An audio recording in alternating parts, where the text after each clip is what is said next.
The match wasn't supposed to mean anything, just a small flame, a quick flick of the wrist. But in that moment, when Christine Kowalski held that lighter to Malcolm Reid's check and watched it burn, she didn't just destroy a piece of paper. She revealed something far deeper. Something that happens in banks, in offices, in waiting rooms across this country every single day. The quiet assumption, the unspoken judgment, the decision made before a single word is spoken. Malcolm Reid stood there and watched his money turn to smoke. $43,000, a legitimate payment from a property sale, gone. And he didn't yell, didn't curse, didn't demand to see a supervisor or threaten a lawsuit. He just watched, because Malcolm had lived 51 years in his skin. 51 years of being underestimated, questioned, doubted. 51 years of knowing that sometimes the most powerful thing a black man can do in a room full of suspicion is simply stand still and wait. This is his story. But it's also the story of every person who's ever walked into a space they had every right to be in and been told, without words, that they didn't belong. It's about dignity, about what happens when someone looks at you and decides who you are before you've had the chance to say your own name. And it's about the choice Malcolm made that day, not to destroy, but to transform. So let's go back. Back before the flame, back before the assumption, back to where Malcolm's journey truly began. Memphis, Tennessee, a 2-bedroom apartment where the walls were thin and the dreams were loud. That's where Malcolm Reid learned his first lesson about money. Not from textbooks or seminars, but from watching his mother scrub other people's floors and his father drive 18-hour shifts, coming home with hands that shook from exhaustion and eyes that wouldn't quite meet his son's. Malcolm's parents didn't talk much about wealth. They talked about survival, about making ends meet, about stretching a dollar until it screamed. But young Malcolm, sitting at that wobbly kitchen table, doing homework by lamplight, he understood something his parents never said out loud. Survival wasn't enough. He wanted more than paycheck to paycheck, more than borrowed time and borrowed dreams. So he studied. While his friends played basketball in the park, Malcolm stayed inside with books about business, about finance, about men who'd built empires from nothing. He worked 2 jobs through high school, saved every penny, and when he graduated, he did something his guidance counselor told him was impossible for someone like him. He got a business loan. The bank officer who approved it, a middle-aged white man with doubt written all over his face, gave Malcolm 30 days to make his first payment. Malcolm made it in 20, and he never missed a payment after that. Not once. By 32, Malcolm owned 3 laundromats in neighborhoods the big chains had abandoned. By 38, he'd flipped his first commercial property, turning a condemned warehouse into loft apartments that revitalized an entire block. By 45, he was a silent partner in a logistics company moving freight across 6 states. His name nowhere on the trucks, his influence everywhere in the strategy. And by 51, Malcolm Reid owned something that would have seemed impossible to that young boy at the kitchen table. He owned First National Bank of Riverside. Not just a branch, not just a stake. He owned 63% of the entire institution. Majority shareholder, the man whose signature appeared on quarterly reports and executive contracts, the man whose approval was needed for major decisions. But Malcolm was quiet about it. No press releases, no magazine covers, no luxury cars parked out front with vanity plates. He drove a 6-year-old sedan, wore suits from department stores, lived in a modest home in a middle-class neighborhood, because his grandfather had once told him something he never forgot. "Son," the old man had said, sitting on a porch that barely held them both, "don't just sit at the table, own the whole restaurant, but when you do, don't need everyone to know it. Let your presence be the power, not your announcement." Malcolm lived by that. He moved through the world with a quiet confidence that came from knowing exactly who he was and what he'd built. He didn't need validation, didn't need applause. He just needed respect. Basic human respect. And on one Friday afternoon in September, standing in his own bank, he didn't get it. Before we go further into what happened that day, I want to ask you something. If you believe these stories matter, if you believe in preserving the dignity and experiences that often go untold, hit that subscribe button right now.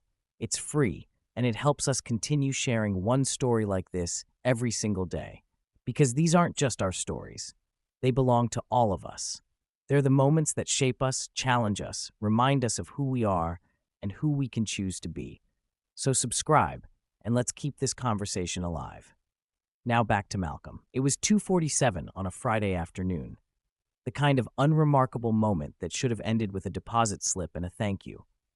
Malcolm walked into First National Bank of Riverside carrying a check for $43,000. Standard business transaction. Payment from a property sale in the city's East End. He'd done this dozens of times before. The lobby was moderately busy. A few customers at the counter, some sitting in chairs filling out forms. Classical music played softly through overhead speakers. Everything was normal, professional, quiet.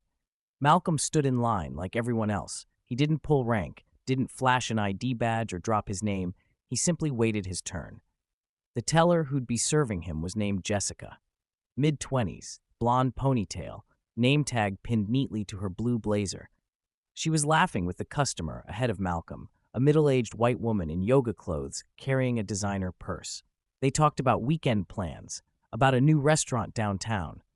The kind of easy, casual conversation that happens between people who see each other as equals. Then it was Malcolm's turn. He stepped forward. Jessica's smile thinned, not dramatically, not in a way she'd probably even recognize if you pointed it out later, but it thinned. The warmth cooled. Her eyes sharpened. "Can I help you?" she asked. Professional, but careful, guarded. Malcolm slid the check across the counter. "I'd like to deposit this, please." Jessica picked it up. Her eyes widened slightly when she saw the amount. She looked at Malcolm, looked back at the check, read it again, as if the numbers might change under scrutiny. "This is a lot of money," she said. "It is," Malcolm replied calmly. Then came the question, the one that changes everything, the one that reveals what's really happening beneath the professional veneer. "Where did you get this?" Let's pause there for a moment, because that question matters.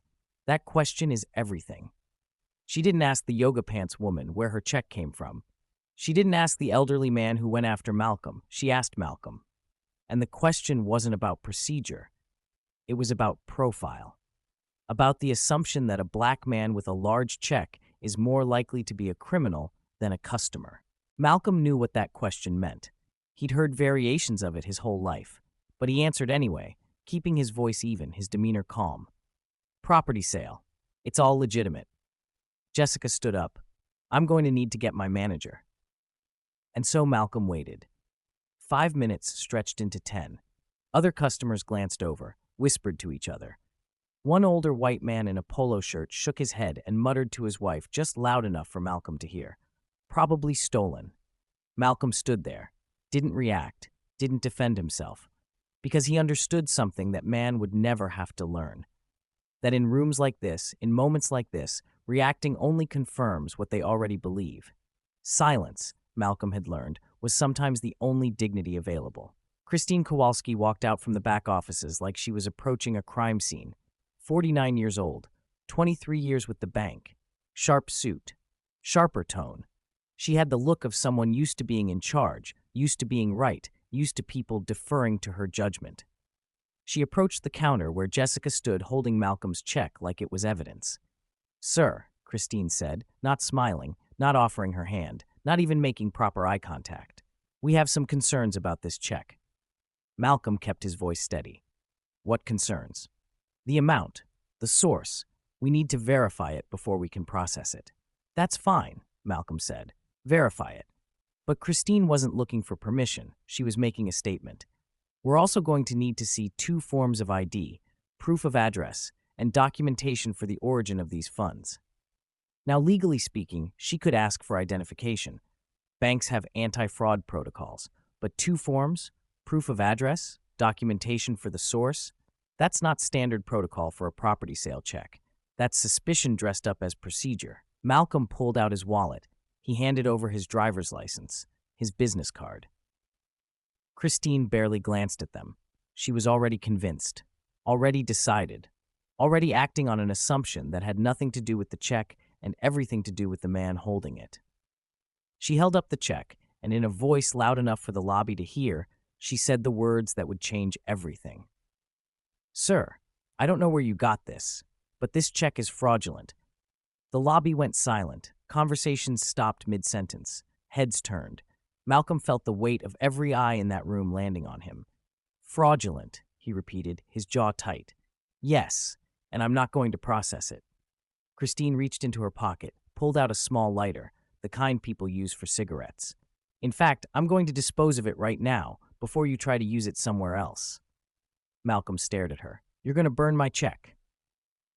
I'm protecting this institution, Christine said, as if that justified everything. And then she did it. Right there in the lobby of First National Bank, in front of 15 customers, Christine Kowalski flicked that lighter, held Malcolm Reid's check over the flame, and let it burn. The paper caught quickly, curled at the edges, the ink ran and blackened. $43,000 turned to ash in her hand.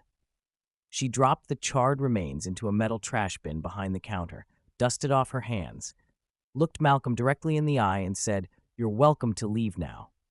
4 seconds of absolute silence. Nobody moved. Nobody spoke. The weight of that moment hung in the air like smoke. Now I know what you're thinking. What did Malcolm do? Did he explode? Did he call the police? Did he walk out and lawyer up? If you're feeling this story the way I'm telling it, if it's reaching something in you, do me a favor right now. Hit that like button. Let me know you're here. Let me know this matters. Because what happened next, the choice Malcolm made in that moment, that's everything. Malcolm didn't move. His hands stayed at his sides. His breathing remained steady. When Christine turned to walk away, he said, very quietly, almost conversationally, "I'd like to speak to the regional director." Christine stopped, turned back. "Excuse me? Your regional director. I'd like their number." She actually laughed, a short, dismissive sound. "Sir, the regional director isn't going to take a call from someone trying to deposit a fake check." Malcolm tilted his head slightly. "Then let me be clear. I'm not leaving this building until I speak to someone above you." The temperature in the room changed. Christine's expression hardened. She walked to the phone on the counter, picked it up, and made a call. Within 2 minutes, 2 security guards arrived. Both of them happened to be black men. The irony wasn't lost on anyone in that lobby. The older guard, gray threading his temples, looked at Malcolm and asked, "What's the problem here?" Christine jumped in quickly. "He's refusing to leave." The guard kept his eyes on Malcolm. "Sir, is there an issue?" Malcolm met his gaze. And in that look, that silent, shared understanding between 2 black men who'd both been doubted in rooms they had every right to be in, something passed between them. Recognition, solidarity, exhaustion. "She burned my check," Malcolm said quietly. $43,000. Called it fraudulent, didn't verify, didn't call the issuing bank, just burned it. The guard's jaw tightened. He turned to Christine. "You burned his check?" "It was fraudulent," Christine said quickly. "Did you call to confirm that?" Silence. "Ma'am, I'm asking, did you call the issuing bank to verify?" Christine's face flushed red. "I used my professional judgment." "That's not protocol," the guard said quietly. And that's when Christine made her second mistake of the day. She pulled rank. "I don't need to explain myself to you. Either remove him or I'll have you both written up." The guard looked at Malcolm, looked at Christine, then back at Malcolm. "Sir, I'm sorry. I have to ask you to leave." Malcolm nodded slowly. "I understand. You're doing your job."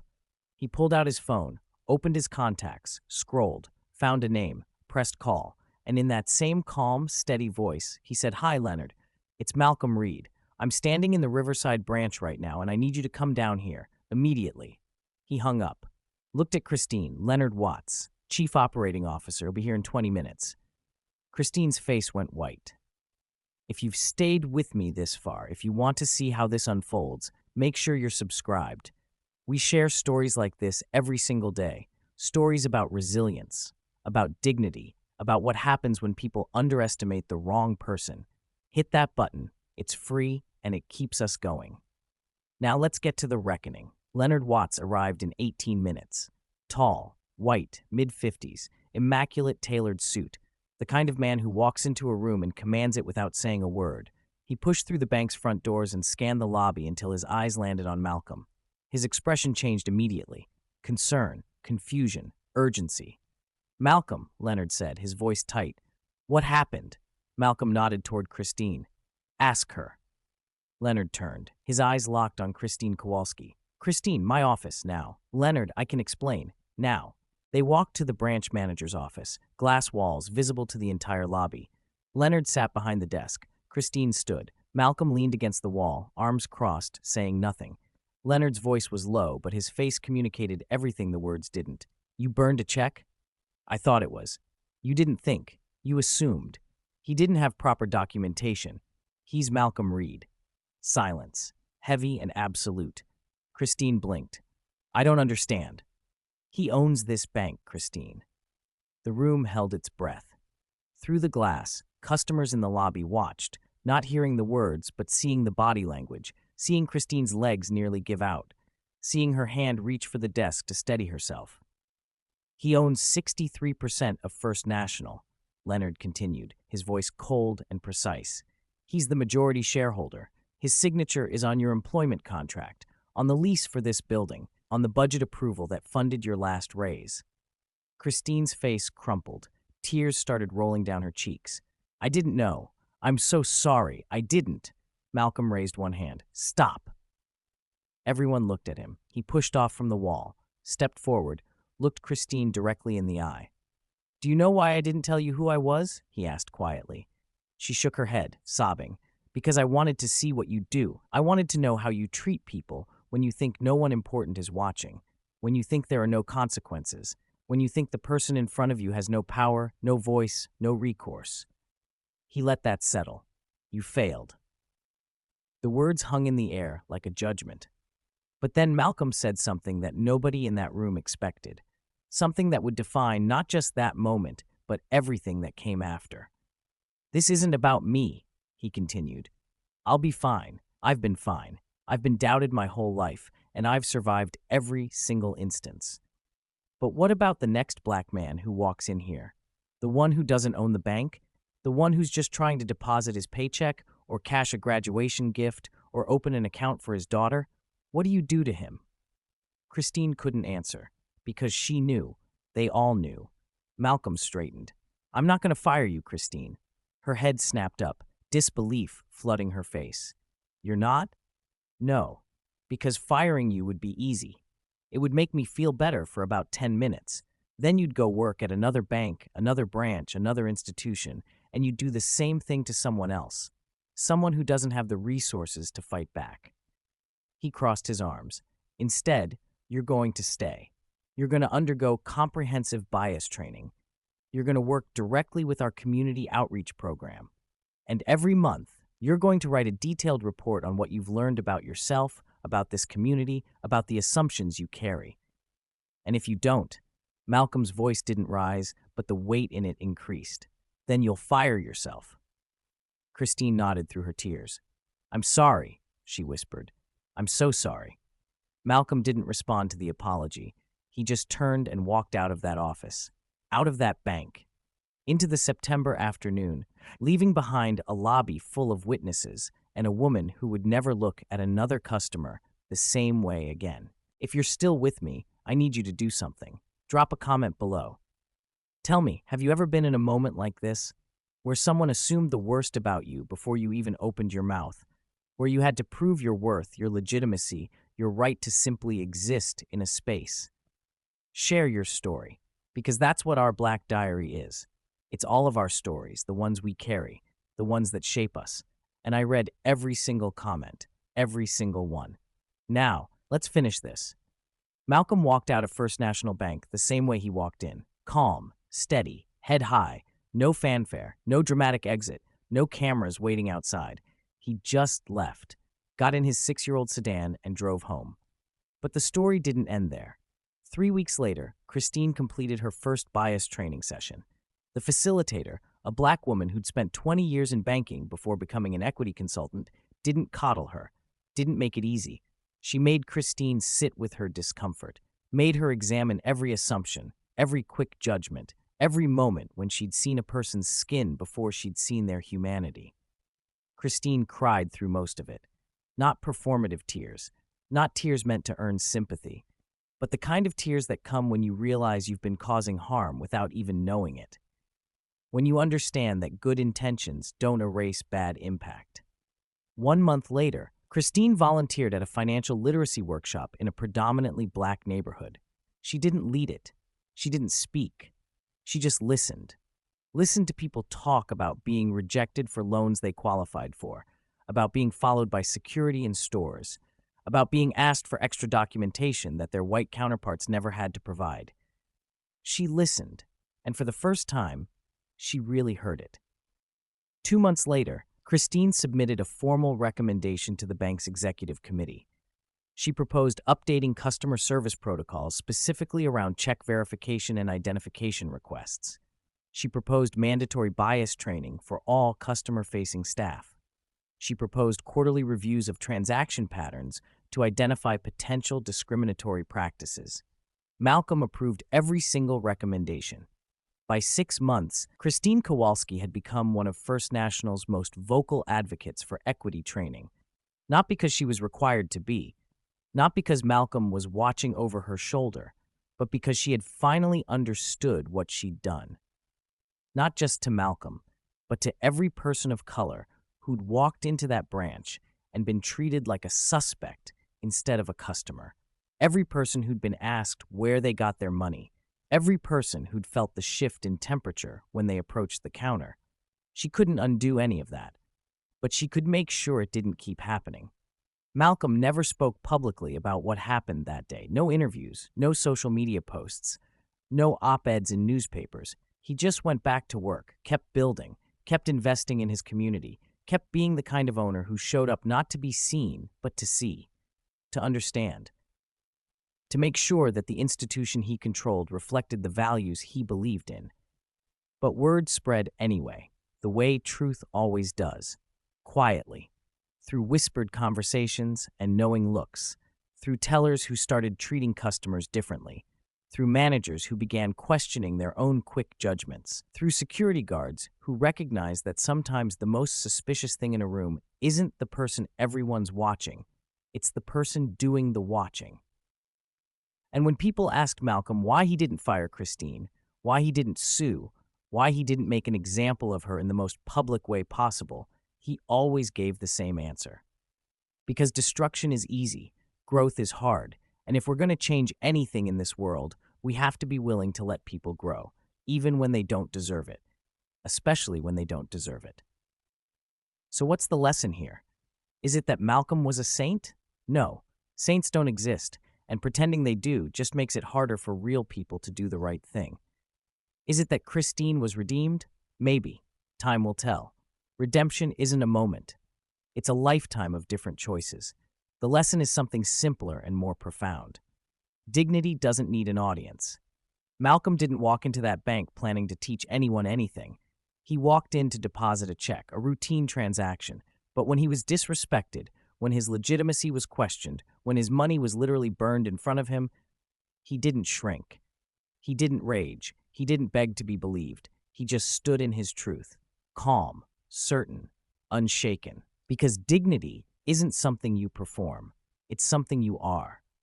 It's the knowledge that your worth doesn't come from other people's recognition. It doesn't come from their approval or their validation or their sudden embarrassment when they realize who you are. Your worth comes from you, from what you've built, from how you move through the world, from the choice you make in moments like that to either let bitterness consume you or to use your power to create change. Malcolm chose change, not the loud, dramatic kind, the slow kind, the kind that happens in training sessions and policy updates and quiet conversations, the kind that doesn't make headlines but changes lives. And that matters. It matters because not every black person who walks into a bank owns it. Most don't. Most are just people trying to cash checks and open accounts and build small securities in an uncertain world, and they deserve to be treated with dignity. Not because of who they are or what they own or what they can prove, but because they're human. Because that's the baseline. That should always be the baseline. If this story meant something to you, if it reminded you of your own strength, if it made you feel seen in a way that matters, do me a favor. Like this video, share it with someone who needs to hear it, and subscribe to our Black Diary, because every day we're telling stories like this. Stories that don't just entertain, but but remind us who we are and who we've always been: resilient, dignified, unshaken. The world will try to make you smaller. It will question your worth, burn your check, doubt your story, treat you like you don't belong in rooms you built with your own hands. But your dignity, that's the one thing no one can take, not unless you give it away.